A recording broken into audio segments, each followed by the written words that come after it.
Boa noite, meus irmãos. Que a graça e a paz do nosso Senhor e Salvador Jesus Cristo seja sobre todos. Motivo de alegria mais uma vez estarmos aqui na presença do Senhor, nesse momento especial agora de pregação do Evangelho, pregação da Palavra. Que Deus possa falar aos nossos corações, nos trazendo renovo, transformação e decisão de crescimento, que é o que nós buscamos a cada dia. Vamos orar mais uma vez? Senhor nosso Deus e Pai, queremos te glorificar por essa noite. Pai, obrigado por essa oportunidade de estarmos aqui na tua casa. Obrigado pela tua palavra que nos ensina, nos instrui. Obrigado pelo teu Espírito Santo que nos dá entendimento, compreensão e sabedoria, Pai. Muito obrigado por essa oportunidade. Que o Senhor esteja me usando como instrumento das tuas mãos, que a tua palavra possa ser pregada de acordo com as tuas escrituras. Muito obrigado. Oro grato em nome de Jesus. Amém. Damos sequência ao nosso tema desse mês, a última chance. Nosso tema hoje é a última chance de ser fiel com a vida, dízimos e ofertas. Assunto de finanças na igreja, nos nossos dias, se torna um assunto polêmico, um assunto que tem muitas controvérsias, questionamentos. Mexemos em uma área que mexe com um pouquinho do que o mundo prega, ao contrário do que o mundo prega.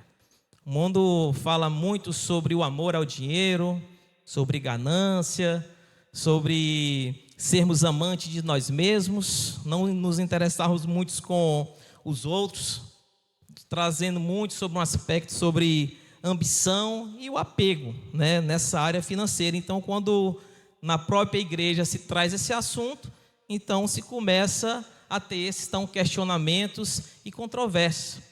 A igreja pode fazer muitas ações sociais, realizar muitas coisas, mas quando vai se falar então de ofertas, as acusações vêm, principalmente pela parte dos de fora, né? Ladrão, interesseiro, é o enganador, eu sabia, só querem saber disso.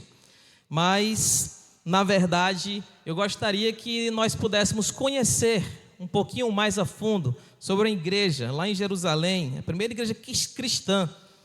Abram suas Bíblias no livro de Atos, capítulo 4, do versículo 32 até o versículo 37. Vamos iniciar com essa leitura e vamos ver um pouquinho como essa igreja ali inicial falava sobre finanças, como as pessoas utilizavam os seus recursos, como era a cristã, como era a igreja cristã primitiva daquela época. E assim nós nortearmos também, direcionarmos nossa vida e avaliarmos como nós estamos então nesse aspecto, sobre esse assunto.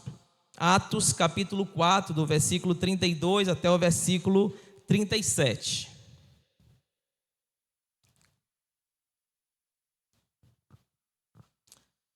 Assim diz a palavra: da multidão dos que creram, era um coração e uma alma. Ninguém considerava exclusivamente sua nenhuma das coisas que possuía. Tudo, porém, lhe era em comum. Com grande poder, os apóstolos davam testemunho da ressurreição do Senhor Jesus, e todos eles haviam abundante graça. Pois nenhum necessitado havia entre eles, porquanto os que possuíam terras ou casas, vendendo-as, traziam os valores correspondentes e depositavam aos pés dos apóstolos. Então se distribuía a qualquer um à medida que alguém tinha necessidade. José, a quem os apóstolos deram o sobrenome de Barnabé, que quer dizer filho de exortação, levita natural de Chipre, como tivesse um campo, vendendo-o, trouxe o preço e depositou aos pés dos apóstolos. Então aqui nós vemos essa igreja cristã, Novo Testamento, primeira igreja cristã, liderada então pelos apóstolos, aqueles que andaram mais próximo do nosso Senhor Jesus Cristo, quando esteve aqui em terra. E diz que essa igreja então, eles tinham tudo em comum, eles eram um só coração, uma só alma, e dentre eles não haviam necessitados. Por quê? Porque eles mesmos ajudavam uns aos outros. Não existia ainda alguma determinação, alguma porcentagem, mas diz que havia o quê? Muita entrega, muita renúncia. não faltava nada para ninguém. E aí faço perguntas de avaliação. Quantos de nós gostaríamos de congregar naquela igreja? Quantos de nós teríamos coragem de nos congregarmos naquela igreja? Quantos de nós estaríamos aptos a ter esse mesmo coração com eles e nos congregar naquela igreja, onde literalmente as pessoas viviam de maneira unânime, igualdade, onde não se via então egoísmo, onde nós víamos realmente ali, em termos inclusive de finanças, né, esse amor fraternal, onde nós vemos ali o amor a Deus sobre todas as coisas, até mesmo acima dos seus próprios recursos e bens adquiridos na terra, e também vemos muito claramente o amor ao próximo como quem ama a si mesmo. Antes de falarmos, meus irmãos, de oferta, nós precisamos falar de vida transformada. Deus, Ele é o dono do ouro e da prata. Quem somos nós para darmos alguma coisa para Deus? Deus tem tudo, Ele é dono de tudo. Mas nós precisamos entender o que Deus quer de nós. E aí eu gostaria de convidar você a abrir sua Bíblia no livro de Provérbios. Aí você deixa marcado aí o livro de Atos, para a gente voltar um pouquinho ainda para esse assunto. Livro de Provérbios, capítulo 23 e versículo 26.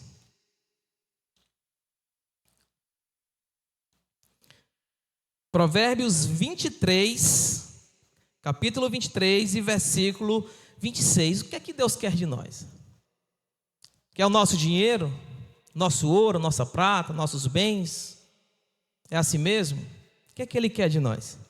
O livro de Provérbios diz claramente o que Deus quer de cada um. Dai-me, filho meu, o teu coração. Dai-me, filho meu, o teu coração, e os teus olhos se agradem dos meus caminhos. Buscareis e me achareis quando me buscarem de todo o vosso coração. É o que diz Jeremias 29, 13. Deus quer o quê? Esse coração, o que é que está simbolizando? Que é a nossa vida. E a nossa vida por inteiro? É a nossa vida por inteiro, não por metade, não parcialmente. Deus quer o nosso coração, que é a nossa vida. É isso que acontece quando nós nos tornamos cristãos. Nós nos tornamos novas pessoas em Cristo Jesus. As coisas velhas se passam e tudo se faz novo, uma nova vida. E essa vida, ela é forjada sobre o caráter de Cristo, buscando cada vez mais nós sermos imagem e semelhança de Jesus Cristo. É isso que Deus quer, que nós entreguemos nossa vida. Então, a partir desse entendimento, aprendemos que, nesse sentido, Deus quer, a gente quer que ame Ele acima de todas as coisas e o próximo como a si mesmo, acima dos bens materiais, acima do dinheiro, acima de familiares e até mesmo acima de nós mesmos. Primeiro lugar na vida de um cristão é o próprio Deus. A partir desse entendimento de nos entregarmos completamente a Deus, por isso sim, a última chance de sermos fiéis a Deus com a nossa vida, em primeiro lugar, com a nossa vida. A partir desse entendimento de entrega total, cada um de nós estaríamos aptos a congregar naquela igreja. Lembra que o início do versículo fala: todos creram, tinham um só coração e uma só alma. O que caracterizava? Eles tinham uma vida em Cristo.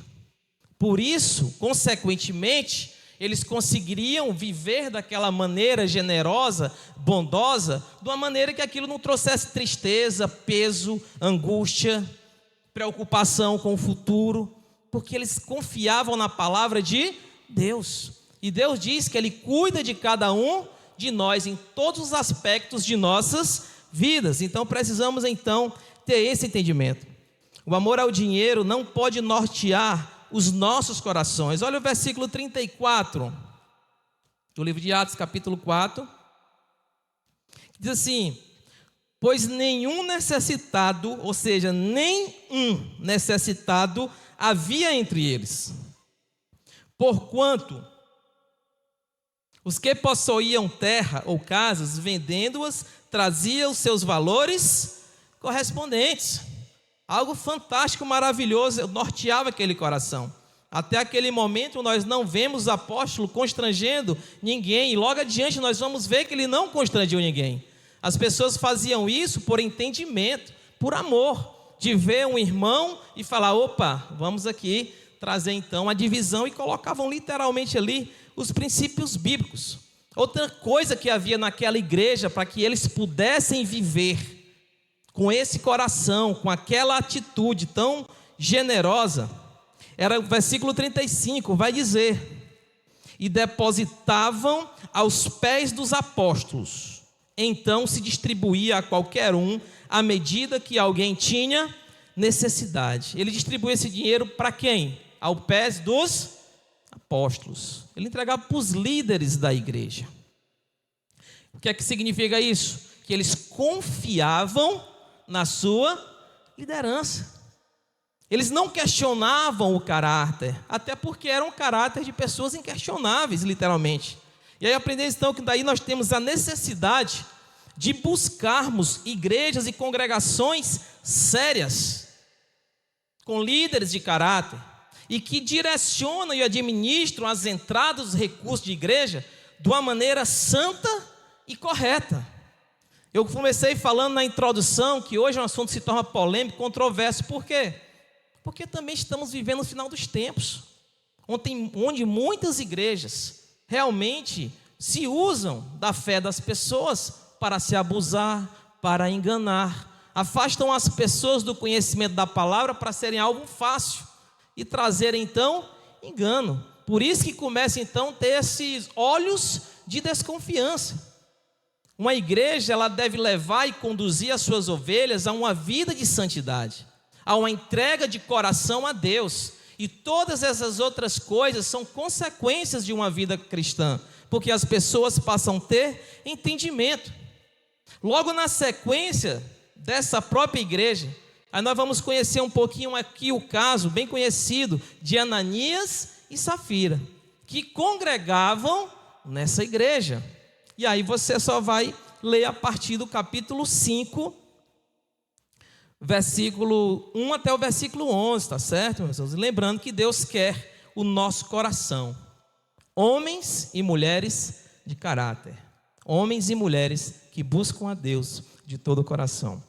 Atos capítulo 5, versículo 1 até o versículo 11, diz o seguinte: lembra que está na continuidade, tá bom? Na mesma sequência, certo? Essa igreja generosa, que não havia ninguém necessitado, pessoas estavam pegando, vendendo suas terras, seus campos, seus bens. Aí fala aqui de Barnabé, que pegou, vendeu o campo, trouxe o seu recurso ali e depositou ao pé dos apóstolos. Entretanto, certo homem chamado Ananias, com sua mulher Safira, vendeu uma propriedade, mas em acordo com sua mulher, reteve parte do preço e, levando o restante, depositou aos pés dos apóstolos. Então disse Pedro: Ananias, por que encheu Satanás o teu coração para que mentisse ao Espírito Santo, reservando parte do valor do campo? Conservando-o, continua Pedro, porventura não seria teu, e vendido não estaria em teu poder? Como, pois, assentaste no coração este desígnio? Não mentistes aos homens, mas a Deus. Ouvindo essas palavras, Ananias caiu e expirou, sobrevindo grande temor a todos os ouvintes. Levantando-se os moços, cobriram-lhe o corpo e, levando-o, sepultaram. Quase 3 horas depois entrou a mulher de Ananias, não sabendo o que ocorrera. Então Pedro dirigiu-se a ela, perguntou-lhe: dize-me, vendeste portanto aquela terra? E ela respondeu: sim, portanto. Tornou-lhe Pedro: por que entraste em acordo para tentar o Espírito do Senhor? Eis aí os pés dos que sepultaram teu marido, e eles também te levarão. No mesmo instante, caiu ela aos pés de Pedro e expirou.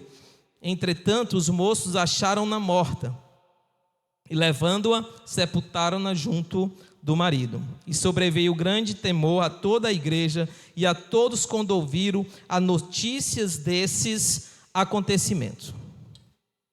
Vemos então aqui o caso de Ananias e Safira, tá certo?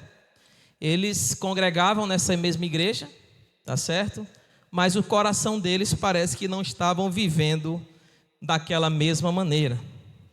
Aprendemos e podemos perceber como os líderes ali, os apóstolos, falavam, e aí nós percebemos que não existia essa obrigatoriedade, não existia essa imposição.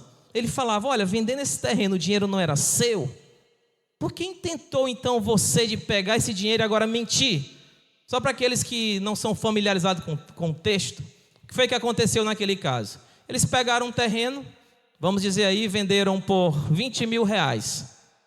E aí ele chegou com a esposa e falou: olha, nós vendemos por 20, mas nós vamos dizer que só foi 15. E aí a gente pega os 5, usa para a gente e dá os 15 lá para os apóstolos, para a igreja. E aí eu faço a pergunta: qual necessidade tinha deles fazerem isso? Pelo texto percebemos que não existia ninguém estava ali metendo a mão no bolso. As pessoas faziam isso por entendimento. Meus irmãos, o que é que nós aprendemos sobre ter uma vida honrada, uma vida diante de Deus, fiel em dízimos e ofertas? Dízimo e oferta é consequência de uma vida de quem ama a Deus, que obedece os mandamentos e entende sobre as necessidades da igreja. A oferta de Ananias e Safira era pequena, não. Provavelmente foi uma boa oferta. Então por que esses apóstolos, esses líderes simplesmente não receberam e ficaram felizes? Com certeza, como eles distribuíam para os necessitados, havia uma demanda muito grande. Então eles poderiam chegar: não, opa, entrou agora, vai ajudar fulano e ciclano. Sabe por quê? Porque verdadeiros líderes em verdadeiras igrejas estão preocupados com o caráter, com uma vida frutífera, com uma vida santa daqueles que servem e querem servir a Deus. E as suas ofertas, os seus recursos são consequências de quem tem esse entendimento. Porque quem verdadeiramente ama a Deus, ama a sua obra, ama fazer o que Cristo fez, ama o que Deus ama. E o maior amor de Deus que Ele quer é a salvação da humanidade perdida. As últimas palavras de Cristo: ide por todo mundo e pregue o Evangelho. Para nós sairmos daqui, vou trazer para um exemplo prático para Barra Grande, nós não fazemos isso sem recursos, meus irmãos. A caixa de som, teclado, coisas, iluminação, ar-condicionado, ventiladores, tem custos. Sustento daqueles que se dedicam exclusivamente à obra do Senhor. Então, uma coisa óbvia. Então, quem ama a Deus, ele busca as coisas de Deus. Ele busca obedecer, ele ama fazer o que Deus ama. Ele ama, consequentemente, eu quero investir minha vida, eu quero me dar mais, eu quero oferecer mais, eu quero me doar mais, eu quero servir mais. Onde é que eu posso ajudar? Seja em finanças, seja em serviço, mas quem é de Deus, ama as coisas de Deus. Ama a igreja de Deus, ama ganhar almas para Jesus, norteia a sua vida nisso. E para que isso possa acontecer, a renúncia é uma coisa natural, inclusive daquilo que o mundo não renuncia, que é das suas finanças. Ofertarmos, dizimarmos na casa do Senhor é privilégio, meus irmãos. E eu falei aqui, quantos de nós estaríamos aptos? Às vezes a gente fala assim: não, mas 10% é muita coisa. Está na Bíblia, né? Vou nem entrar e justificar. Isso é algo muito óbvio, né? Muito óbvio. Entendeu? Agora a questão: por que muitas vezes nós estamos achando muito? E aí nós precisamos avaliar o nosso coração. Eu acho que se a gente chegasse naquela igreja e falasse: não, pai, bota aí só os 10%, o pessoal: não, é muito pouco. Não, tem que ser mais, é assim. Quando nós somos de Deus, irmão, nós queremos dar o máximo, é o melhor. E as promessas de Deus é que quem mais dá, mais recebe. né? Eu falei sobre a matemática inversa de Deus em uma das pregações, né? Aquele que mais ajuda, mais recebe, a lei da semeadura. Em Coríntios está falando sobre isso. Quem planta pouco, colhe pouco. Está lá relacionado com dízimos e ofertas no Novo Testamento. Ou seja, eu não tenho que fazer isso para eu ganhar, não é bolsa de valores. Mas por um coração que eu tenho e Deus, pelas promessas que existem, eu não tenho dificuldade nenhuma. Se eu estou confiando na obra de Deus, Deus vai honrar, Deus vai abençoar. A porta do emprego vai surgir, as oportunidades de investimento vão aparecer. É consequência. Você prega um crente fiel, meus irmãos, não falta, né? Não há necessidade. Quando nós estamos preocupados demais com isso, nós precisamos avaliar, meu irmão, qual é o Deus que eu estou servindo? Será que eu estou servindo realmente de todo o meu coração? Deus enxerga, meus irmãos, a nossa motivação. E a motivação, então, de Ananias e Safira. Como eu coloquei aqui, olha, a oferta de Ananias e Safira, que era um casado, era deles a oferta de Ananias era boa. O valor, provavelmente um bom valor. Mas a atitude e a motivação deles fedia. E aí nós imaginamos, qual é a motivação dele? Nós não podemos afirmar. Mas olhando para o mundo, né, para o aspecto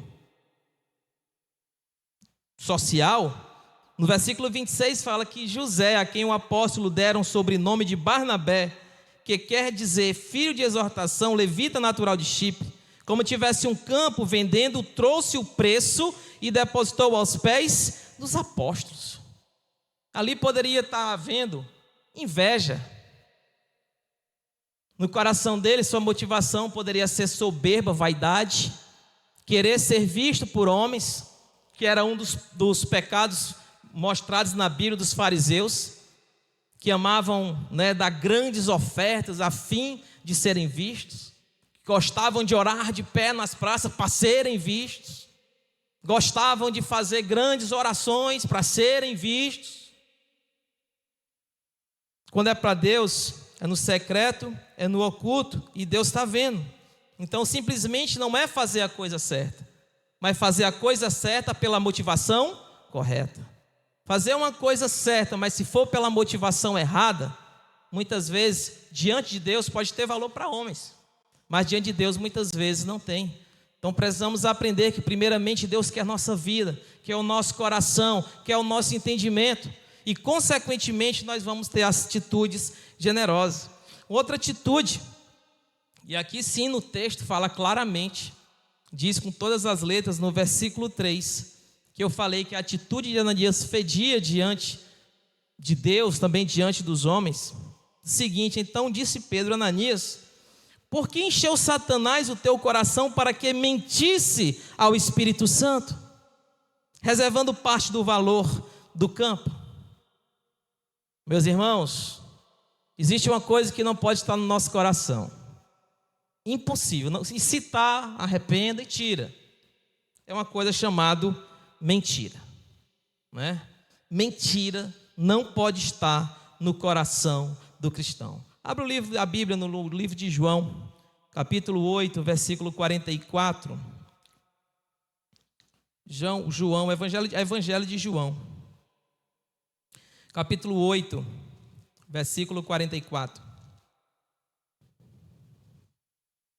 João, capítulo 8, versículo 44. E são palavras até duras, trazidas por Jesus Cristo, a respeito então da mentira, que era a atitude ali horrível, mentindo ao Espírito Santo, mentindo a Deus, querendo enganar homens. Mas a Deus, meus irmãos, quem pode enganar? Deus sonda e conhece os nossos corações. Somos nascidos para a verdade. Versículo 44 fala: vós sois do diabo, e vosso pai... vós sois do diabo, que é vosso pai. Ele está falando para uma categoria de pessoas, tá bom? Aqui era para os fariseus, na época justamente que viviam em hipocrisia. Palavras duras de Jesus Cristo. Vocês sois do diabo, que é vosso pai, e quereis satisfazer-lhe os seus desejos. O desejo de quem? Do diabo que ele está falando. Ele foi homicida desde o princípio, e jamais se firmou na verdade, porque nele não há verdade. Quando ele profere mentira, fala do que lhe é próprio, porque é mentiroso e pai da mentira. Não pode haver mentira no nosso meio. Tem que ter singeleza e sinceridade no coração. Doa quem doer, fale a verdade. O mundo minimiza a mentira. Não, foi uma mentirinha, mas foi para isso, mas foi para aquilo. Meu irmão, mentira é mentira. Se você começa a negociar com mentira, é só mentirinha, você vai mentir com coisas piores.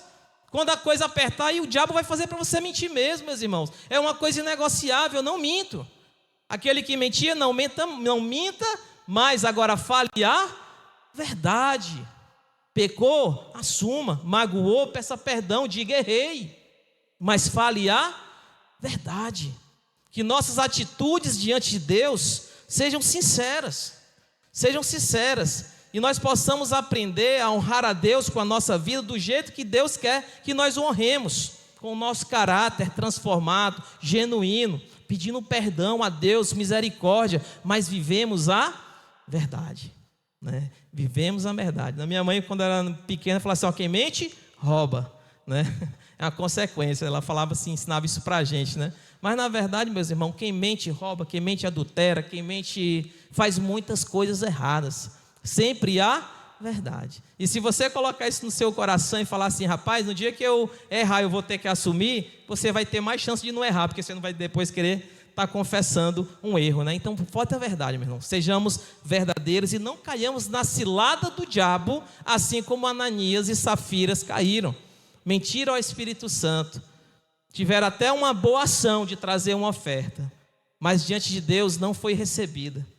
Vocês imaginaram que foi a última chance dele trazer uma oferta sincera para Deus? Logo após dali, ele morreu. Foi sua última oferta. Foi a última chance de ele ter uma vida, não só oferta, mas dele ser fiel com a vida dele, com a sinceridade, e também com o seu dízimo e com a sua oferta. Que nós possamos, meus irmãos, abrir os nossos corações para as coisas de Deus. Dízimo e oferta é consequência natural para quem ama a Deus e quer ver a obra do Senhor avançar. Que nós tenhamos como modelo essa igreja. A igreja ali, bíblica, primeira igreja primitiva. E possamos abrir o nosso coração para as coisas que Deus quer que nós façamos.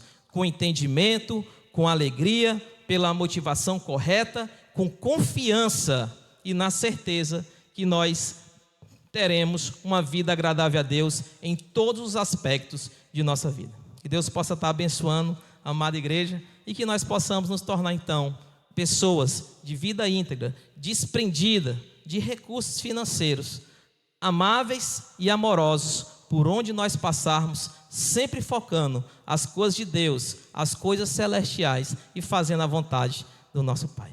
Deus abençoe a todos, que essa palavra possa nortear o nosso coração e nos ajudar a darmos passos de crescimento e de santificação, tá bom? Que Deus possa estar abençoando. Eu queria orar nesse momento pela igreja.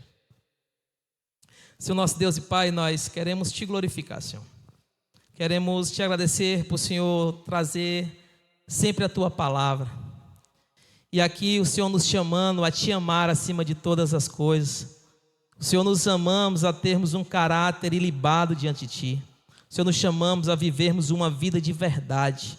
Uma vida, Pai, onde Teu nome possa ser glorificado através das nossas atitudes. Possamos ter uma vida transbordante no Teu Espírito Santo, a tal ponto de nada nos prender quando o Senhor falar aos nossos corações. Quando disser aos nossos corações, faça, nós fazemos, nós ajudamos, nós ofertamos, nós contribuímos, Pai. Ajuda, Senhor, a nossa igreja aqui, Senhor, a ser uma igreja, Pai, norteada pela Tua palavra, seguindo o exemplo, Pai, dessa igreja ali no livro de Atos, em Jerusalém, Pai. Que possamos continuar avançando na expansão do Teu reino, nos projetos, negando-nos a nós mesmos e fazendo a Tua vontade em prol de mais pessoas conhecerem a Tua palavra, o Teu evangelho e provarem o Teu grande amor, e que o Senhor receba toda a honra, toda a glória, Teu nome seja glorificado, Senhor, por todas as nações, porque sabemos que essa é a Tua vontade. que o Senhor entregou o teu filho como alto preço para morrer naquela cruz do Calvário, Senhor, para dar oportunidade de salvação a todos aqueles que creem, e que muitos, Pai, estão precisando ouvir essa verdade, porque a palavra também diz que a fé é pelo ouvir, e que o Senhor voltará quando todas as nações for pregado o Evangelho, Senhor. Que nós possamos colocar o nosso coração nisso e nunca tirar, nunca se afastar desse sentimento, entendendo o verdadeiro propósito que nós temos aqui na terra, enquanto temos fôlego de vida, que é sermos aqui peregrinos, embaixadores de Cristo, teus representantes aqui na terra, e que enquanto estivermos aqui, Senhor, fôlego de vida, possamos anunciar com ousadia, viver com intensidade o teu evangelho, Pai. E é isso que eu te peço, que o Senhor possa me usar como instrumento de tuas mãos, usar cada um que aqui está, Senhor, nesse entendimento, como instrumento nas tuas mãos e na mão do Cordeiro. Nós te amamos, te glorificamos, Pai, e oramos em nome de Jesus. Amém.